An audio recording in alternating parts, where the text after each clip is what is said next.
Imagine you are 80 years old. Tapos, may isang bagay na pagsisisihan mo dahil hindi mo to ginawa nung nagkaroon ka ng chance. Ano kaya yung pagsisisihan mo? Yan ang mahiwagang tanong. Now, going back sa present, kasi imagination lang yun, di ba? Ano yung pwede mong magagawa today na hindi mo pagsisisihan by the time na 80 years old ka na? Well, ang mga common answers dyan pwedeng dream business, education, love life, yung totga mo, pwede rin career, pwede rin good health. Kasi maabuso ka sa katawan mo ngayon. Alam mo, tinanong ko rin sa sarili ko yan, kaya alam ko na yung sagot. Walang iba kundi ang passion ko sa music. Ang masaklap, pinatagal ko pa siya ng 15 years. Yes, ganun katagal. Pero okay lang, hindi pa huli ang lahat. Sabi nga nila, hanggat may buhay, may pag-asa. Kaya sa video na to, ikukwento ko sa'yo yung makulay kong journey at yung tinatakbo ng isip ko kung bakit nga ba ako nag-decide na maging isang independent singer-songwriter. Kaya welcome to my first vlog episode. My name is Hanson Lee and this is Life and Music.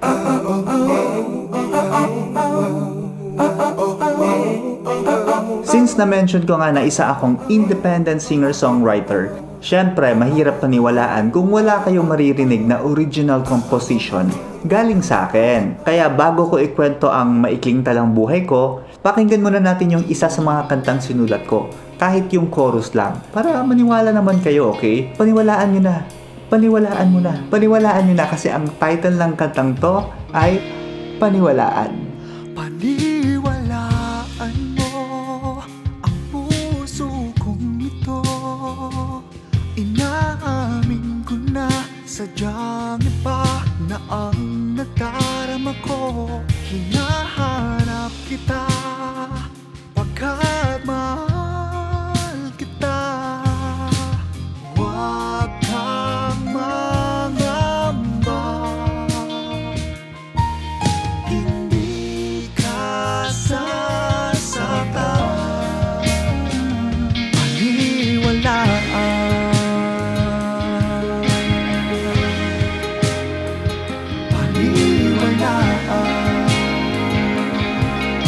So I came from a family of musician. Yung mama ko, graduate siya ng Bachelor of Music, major in piano, at matagal din siya nagturo sa Yamaha School of Music. Sad to say, hindi niya ako naturuan magpiano. Pero okay lang, kasi remember nagmana ako sa kanya. So music is still in my blood. Nung 16 years old ako, may audition na kailangan daw ng band vocalist. So pumunta ako at nag-audition at natanggap. So I was performing on stage for more than 3 years. Sa umaga, pasok sa school, then sa gabi, gig. By the way, I grew up in Davao City, so halos lahat ng taong nakakakilala sa akin doon, alam nila na nagbabanda ako. And then, lumipat ako dito sa Manila. Dito ko na tinapos yung college ko. I took up filmmaking. At para matapos ko yung college, since hindi ko nga matapos-tapos before kasi palagi akong puyat, this time, kailangan na ng focus. So, hindi na muna ako nagbanda kahit during that time, nagkaroon ako ng opportunity. So, as a result, halos lahat na ngayon na nakakakilala sa akin dito sa Manila, never nilang alam na nagmi-music ako or nagsusulat ako ng kanta. Kasi hindi ko rin naman sinasabi, hindi ko rin naman kailangan sabihin din. Aso na yung phone ko nandiyan. Yes, But then again, life ako just like 80 years na. Parang doubtful yung itsura ni Reggie. Jaw-dropping. I feel like if I listen to it again, shock ako.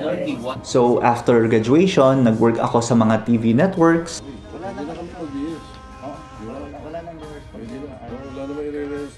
Ad agencies, live shows, events. Yes, stand in for heart. Are you able to work on to control more what we're spending when you go online? Nagtayo din ako ng sarili kong production house. Basta anything that has something to do with camera, yan yung ginagawa ko. O diba, kahit ano ba mangyari sa Cherry, meron ka ng 20,000 pesos. Nakibagay na yan, tsaka nag-enjoy ka naman ngayon. Sana nag-enjoy ka. Nag-enjoy ko, also. Yuki, dami sinasabi si Yuki. Doon siya on air. Sabi ko, i-manifest. So directing and cinematography were my bread and butter for more than a decade. And up until now, ginagawa ko pa rin yan. Follow through shot yan ha. Kaya mania, follow through. Cut cameras, cut cameras. Direct.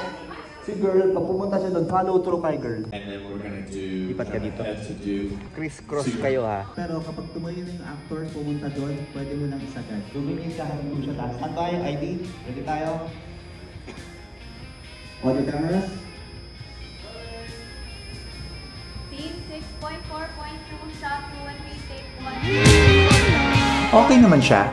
Happy naman ako sa second found passion ko, which is filming.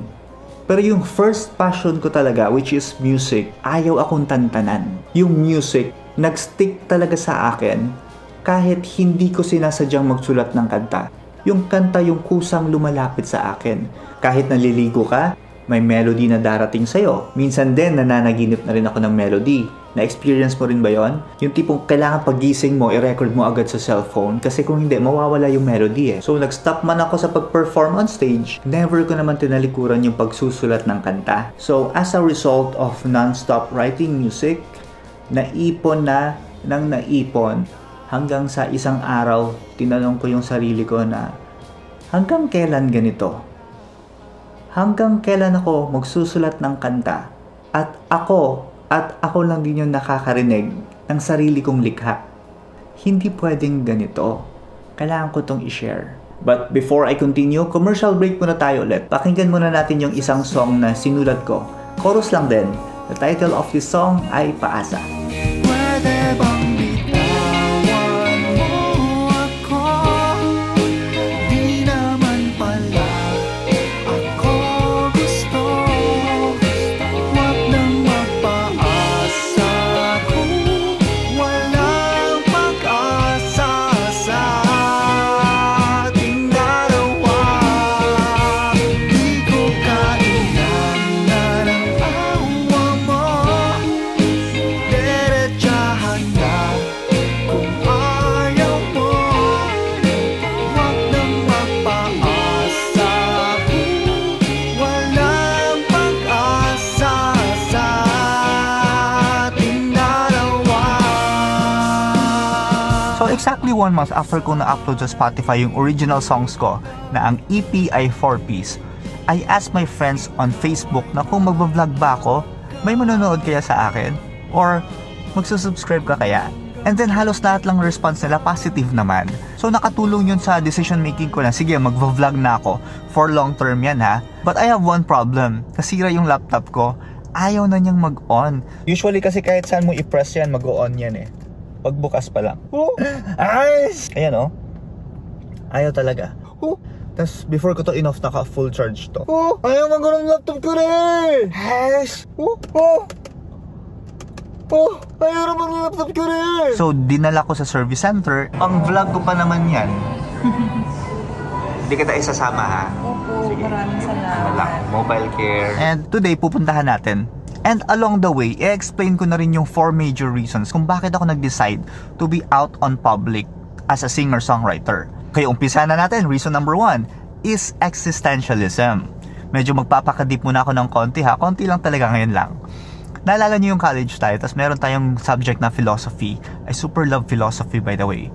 Tapos yung pinakaunang tanong ng teacher natin ay, what is the meaning of life? Why do we exist? What is your purpose? Alam mo yung pinakauna ko narinig yung mga questions na yan, talaga napaisip ako. Sabi ko, oo nga no, ano ba talaga yung purpose ko? Ang sabi nga ni Rico Blanco sa kanta niyang You'll Be Safe Here, Nobody knows just why we're here. Could it be fate or random circumstance?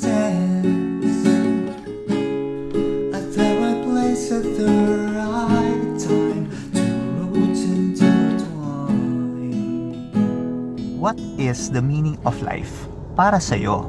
Dati naisip ko din na parang ganito na lang ba yung cycle ng buhay?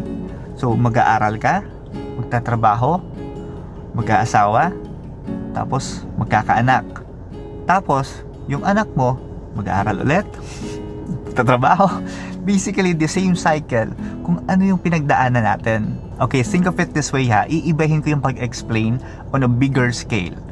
100 years from now, lahat ng taong nabubuhay sa mundong to, mamamatay na. I mean, lahat tayo mamamatay na. Siguro by then, si Enrile na lang yung buhay. Kasi by then, meron ng mga bagong generation. So, magiging history na lang tayo. And that's inevitable. Pero I still believe that there's a reason why we live in the present. Ako kasi, I believe in the importance of transfer of knowledge. Meaning to say, na itong car na sinasakyan natin, kahit anong technology pa yan, pwedeng airplane, pwede ring cellphone na yung pinanggalingan, ang telephone, all of this were not invented during our generation. Kumbaga, 100 years ago, meron nag-umpisang mag-imbento ng sasakyan, and then decades later, nag-improve na nag-improve, and here we are now, a safer and better cars. Kasi, may mga generations before us na nag-share ng knowledge nila. Basically, we are the beneficiaries. In a way, what I'm trying to say is, habang nabubuhay tayo, subukan nating mag-iwan ng legacy in our own little way para makinabang din yung future generations. Like, that's how I see it. Hindi man ako inventor ng technology, pero inventor naman ako ng original music. And that's my little contribution for the next generation to come. Yang sinasabi ko na in our own little way, pwede mong tingnan yan sa ibang perspective din na, just like the opposite. Think of it this way. Roughly around 4 or 5 decades ago, hindi man lahat, pero tapon ng tapon yung mga tao ng basura in their own little way. And then eventually, nag-pile up na, pagdating nung 90s, halos buong Pasig River, basura na. Hindi lang naman isang tao yung gumawa niyan eh. Maraming tao yan na nag-contribute in their own little way. And then multiply that in years, and look what happened now. Our generation is still trying to solve the problem. So, ikaw, anong gusto mong iiwan? Legacy o problema? So having said that, maybe there's more to life than just its cycle. If only each and every one of us can leave a legacy in our own little way. What's my purpose? Maybe that's my purpose. Leaving a legacy through my music. Okay, so that's reason number 1. Bago tayo mag-proceed sa reason number 2, pakinggan muna natin yung isang kantang sinulat ko ulit. Ang title ng kantang to ay... Ang title ng kantang to ay... Basta pakinggan nyo na lang. Pakinggan nyo. Ako'y iyong pakinggan at aking ilarahan. Pag-ibig na para sa'yo, hindi mo pagsisihan ating pagsasamahan. Kahit magkagulo ang mundo. Reason number 2 is sayang. Sayang kung hindi ko i-share yung mga songs na to. Okay, let me give you a different analogy ha. Let's say hindi pa na-imbento yung ulam na kaldereta. For example lang. Tapos, may isang chef na naka-imbento ng ulam na kaldereta. Pero every time may gathering, just like weddings, birthdays, and pati sa restaurant niya, hindi niya sineserve yung na-imbento niyang kaldereta. Ang nakakatikim lang nito, yung family members niya. Pero wala din siyang tinuruan kung paano lutuin yung kaldereta kahit yung anak niya or kahit sino man. Then one day, namatay si chef. Alam mo anong ibig sabihin nun? It means that the recipe of kaldereta dies along with him. So ang nangyari tuloy, wala na tayong kaldereta. Diba? Sayang. Kung sana meron siyang tinuruan kahit isa man lang na tao, edi sana yun na yung naging contribution niya dito sa mundong to, no? Na na-contribute niya yung recipe ng kaldereta. Same goes with my music. Gawa na yung kanta ko eh. All I have to do is to produce it professionally, at least for Spotify quality, and then it's gonna be there forever kasi nasa internet na eh. So sayang. So wag nating sayangin yung talent natin, i-share natin lalo na kapag alam natin na meron tong kabutihan na maidudulot sa ibang tao.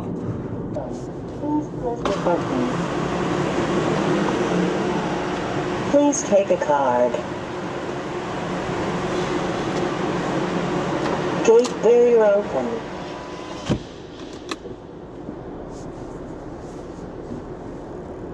Hahabulin ko kasi bago mag-close yung mall. Wala, late na ako lumabas eh.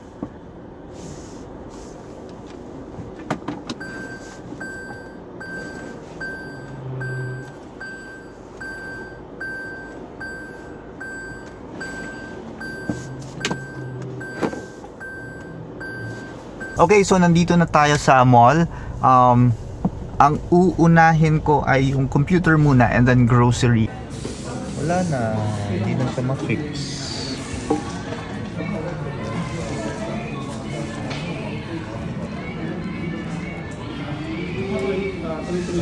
Ayaw naman ito.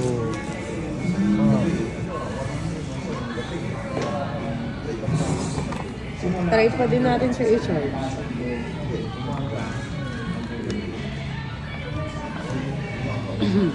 Wala talaga, no? Kaya pala siya sinusumpong kasi may corrosion sa loob. Opo. Ayun. Uy! Nag-on! Nakakagulat ka na. Hindi ko na i-off to. Alam mo, kinakabahan ako miss. Kasi meron akong file dito sa phone na na-airdrop ko sa kanya.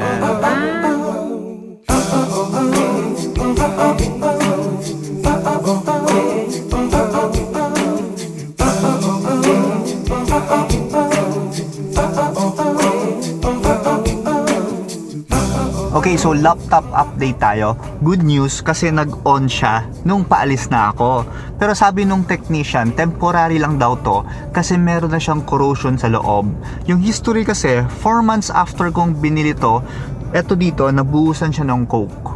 Kaya I'm sure yun yung pinagmulan ng corrosion. Ang mali ko during that time, after buhusan ng coke and nag-on siya, hindi ko na siya pinalinis. Dapat pala pinalinis ko na. And the reason why kung bakit hindi ko na siya ipapagawa, kasi sobrang mahal nung rate na binibigay nila sa akin.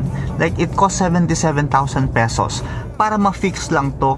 Eh lumang laptop na to eh. This is 2018. So, di ba, 77,000 pesos, bili ka na lang ng bago. Para bago pa yung updated pa. Di ba? Anyway, proceed tayo sa reason number 3 is to inspire you. Alam mo, isa sa pinaka-reason kung bakit ang tagal kong lumabas sa public as a singer-songwriter is because of 2 things. First, fear of failure. And second, self-doubt. Ang ganda nung quote na nabasa ko and it says, self-doubt kills more dreams than failure ever will. Ang ganda ng message, no? Alam mo, yung first time ko narinig yung quote na yan, tinamaan talaga ako. Parang ako yung pinaparinggan eh. Iba kasi yung dating sa akin ng self-doubt eh.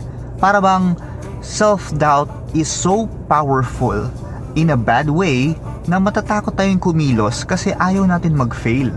But failing doesn't mean that you are a failure.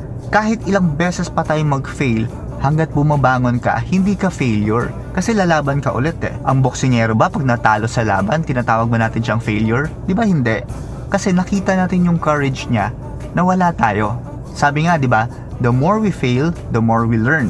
Kaya it super changed my perception nung nagbasa ko yung quote na yon. Kasi it made me realize that I need to face my fear. Okay, klaruhin ko lang ha. Hindi sa gusto kong mag-fail. Ayaw din natin mag-fail. Pero ang sinasabi ko lang, hindi na ako takot mag-fail kasi this time, mas willing na akong sumubok. And yes, there's a big chance that I would fail. And to be honest with you, since 3 months pa lang yung songs ko sa Spotify, as of filming this video, nasa 21 monthly listeners pa lang ako sa Spotify. Sobrang baba, di ba? Hindi 21,000 ha, kundi 21 people. Pero okay lang yan, tanggap ko yan kasi indie artist ako. Wala akong record label, so wala akong machinery. Wala rin akong manager. But it doesn't mean hindi ko nagagawa ng paraan. By the way, side note lang, the main purpose of this channel is mainly for music, for songwriting talaga. Kumbaga dito ko idedetalye step by step kung paano ko sinusulat yung kanta ko, kung ano yung mga techniques na ginagamit ko, kung anong dapat gawin if ever mauna yung lyrics, or mauna yung melody, or mauna yung chords. Lahat ng yan at yung mga ibang technique pa na natutunan ko along the way. So kung mahilig ka sa music at interesado kang matutunan ang songwriting, you know what to do. Ring the bell! Ice cream! Okay, so reason number 4, new door, new opportunity. Madalas natin marinig yung linyang, Once the opportunity knocks, grab it. Pero in my case, how can they knock if I don't have the door? Yung mga kumakatok sa pinto ko for an opportunity are the opportunity of filming, shooting, kasi yun yung alam nila na ginagawa ko. Hindi naman nila alam na nagsusulat ako ng kanta or I'm into music, kasi nga nagmukhang hidden talent ko to for so many years kasi hindi ko siya sinasabi. That's why I built the door of music. And true enough, few weeks later after kong pinost sa social media account ko yung original songs ko, one of my actors nung thesis ko nung college nag-send sa akin ng video message, si Tito Aloy. Si Tito Aloy at yung family niya, they own a theater company called Film Arts. Bali, gumagawa sila ng stage play at yung mga audiences nila are high school students, minsan sa provinces, minsan dito sa Metro Manila, at approved sila ng DepEd. So, eto yung message niya. Go, go, go! Go, go, go! Go, go, go on your new venture. Yes, pwede sa stage play, pwede sa movie. Alam mo, may good news ako sa'yo, meron akong papakita sa'yo. May approval ako ng FDCP for parang budgeted nila yung film. So, yung soundtrack siguro. Pag-usapan muna namin, pag-usapan natin either stage play, pero maganda yan kasi original yung songs mo. Good luck! Good luck! Maganda yan. Kumbaga, Hanson Lee. Hanson Lee na kasi yung pangalan ni Derek. Hanson Lee? Hanson Lee. Isa ka ng Korean, Direk. Sige, ingat. See you soon, Direk. Pag-usapan muna namin.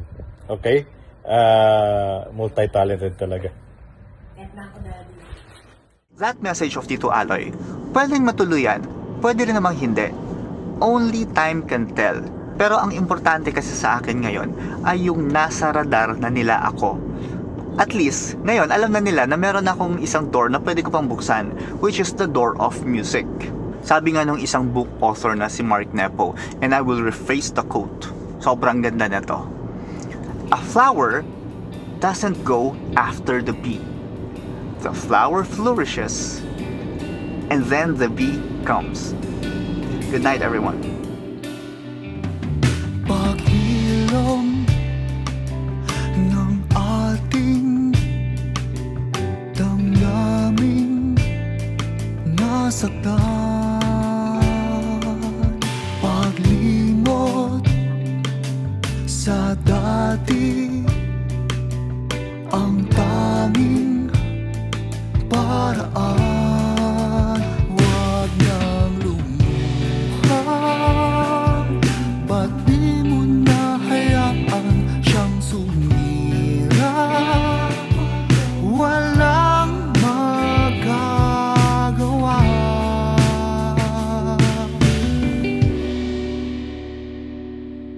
Pag-ibig na